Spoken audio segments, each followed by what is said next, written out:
ఇక మల్కాజిగిరి బీజేఆర్ నగర్ లో బస్తోళ్ళంతా కూడి గల బస్తీ దవాఖాన కాడ లొల్లి చేసిరటుల్లా.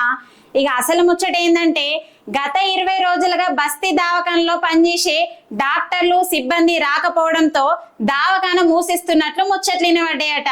ఇక చుట్టుపక్కల బస్తోళ్ళంతా కూడి ఇక్కడ దవాఖాన బంద్ చేస్తే మేము ఎటు పోవాలి, సమయానికి మాకు ఎవరు వైద్యం అందిస్తారు అంటూ దవాఖాన బంద్ పెట్టొద్దని ఆందోళన చేసిరట. ఇక గాడున్న స్థానిక కార్పొరేటర్ ప్రేమ్ కుమార్ వచ్చి ప్రజలను సముదాయించి డిఎంహెచ్ఓని పిలిచి ఎందుకు దవాఖాన తీస్తలేరని అడిగిండట. ఇక గాళ్ళు సిబ్బంది అంతా లీవ్ లో ఉన్నారని రాంగని తీస్తామని చెప్పుకొచ్చిరట. దీంతో గాడున్న ప్రజలను కార్పొరేటర్ సముదాయించి పంపించిండటుల్లా.